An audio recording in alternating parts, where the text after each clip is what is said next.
Depuis 8 ans, Jérôme Marie utilise le binage et une rampe de localisation dans sa stratégie de désherbage de ses betteraves. Il nous en parle tout de suite sur sa ferme du Nord. Le point de départ, c'était de rester sur un désherbage chimique traditionnel, et c'est toujours le cas aujourd'hui, aussi bien en termes de dosage que de stade et d'application. Par contre, le but de la rampe localisée, c'est de pulvériser un tiers de la surface. Notre objectif, c'était vraiment de se tenir à réduction des doses par 3.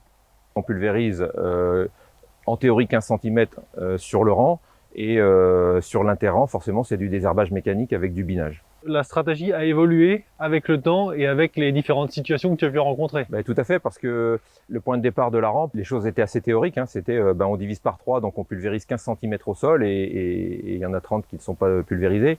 On s'est rendu compte que la jonction entre la partie pulvérisée et la partie non pulvérisée pouvait peut-être des fois amener à pas faire le raccord avec la bineuse.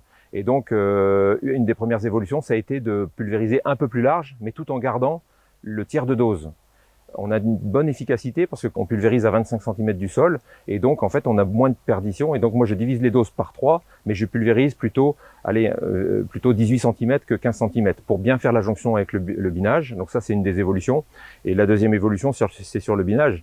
Parmi les premières années de démarrage, on a eu un printemps assez humide qui a fait qu'on n'a pas réussi à biner très tôt.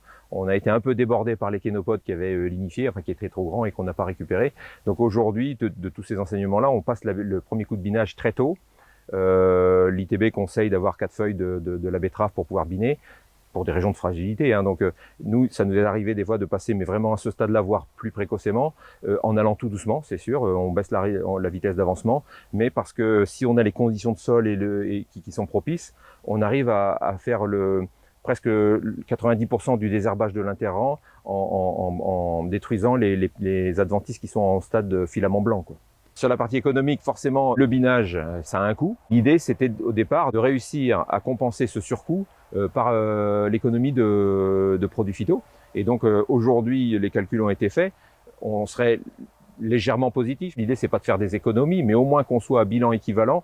Ce qui est sûr, c'est qu'on a réduit l'IFT désherbage par 3. Le désherbage avec la rampe, ça a été l'apport d'entrée, mais aujourd'hui, tu as d'autres utilisations en vue.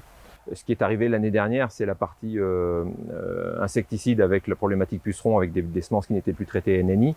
L'avantage de la rampe, c'est de pouvoir pulvériser un insecticide sur le rang et forcément viser la betterave et ne pas mettre ça sur la terre inutilement. C'est sûr qu'à partir du moment où on pulvérise un tiers de la surface, on peut se dire que quand on a fait deux insecticides, on n'est toujours qu'à 2 tiers de la dose. Le temps passé à une tâche est souvent sous-évalué dans le monde agricole, et d'autant plus quand il s'agit de celui de l'exploitant. Or, Jérôme Marie montre bien par son expérience qu'en tenir compte permet de valider économiquement sa stratégie de désherbage de ses betteraves. Une manière pour lui de rester indépendant, comme vous. À bientôt pour un prochain épisode.